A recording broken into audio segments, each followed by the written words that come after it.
Hi everyone, can you believe it's March already? This year's flying past, we're already talking about Easter. Thanks for taking the time to have a look at our monthly investment update. You'll notice that the update in your inbox is a little bit different this time. After some feedback, we've basically looked to try and make it a little bit more concise, easier to read. It's still got everything you'd need to know in terms of the benchmarks and what's happening across the world, so those tables are still there.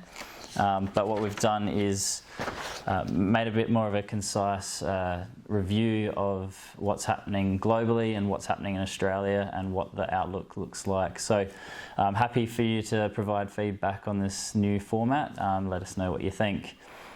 Now, firstly, starting off in Australia, interest rates still being the main theme there. The RBA has been staying pretty steady with talking about leaving interest rates low for some time.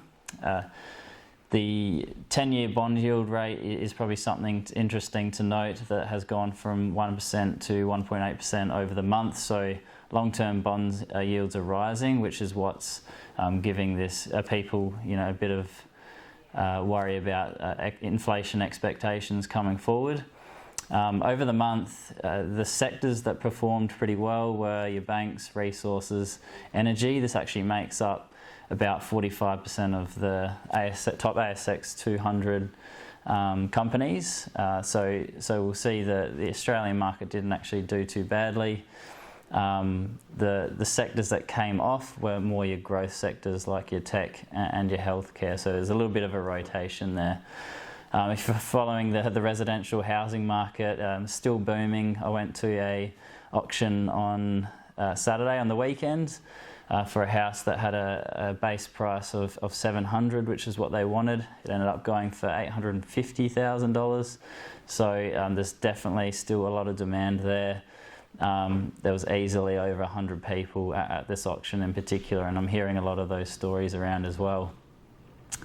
Internationally, looking globally, in the US, they've just got through the Senate the $1.9 trillion package, stimulus package, handing out checks to people across the country to hopefully spend and stimulate the economy. So that's something we can hopefully stop talking about now. As well, in the US, there's been a bit of a rotation out of those growth stocks into the value stocks. Which is why we've seen the likes of the Nasdaq sort of come off a little bit until last night. So we're recording this on the Wednesday. So yesterday that rotation flipped a little bit with the Nasdaq being up 4%. So hopefully we'll find a bit of a base there. In terms of outlook, interest rates, the inflation expectations are still going to drive those markets. There's probably going to be a bit of volatility in the short term as things get worked out. But overall, we're still pretty comfortable that there's supportive fiscal and monetary stimulus that's still rolling out with interest rates lower for longer as well. If you would like to get in touch and chat about your investment situation, asset allocation, and where the markets are at, please do.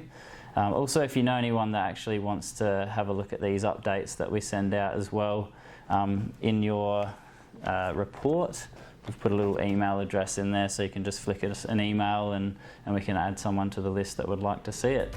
All right, hope everyone's well, and we'll catch you next time. Thanks.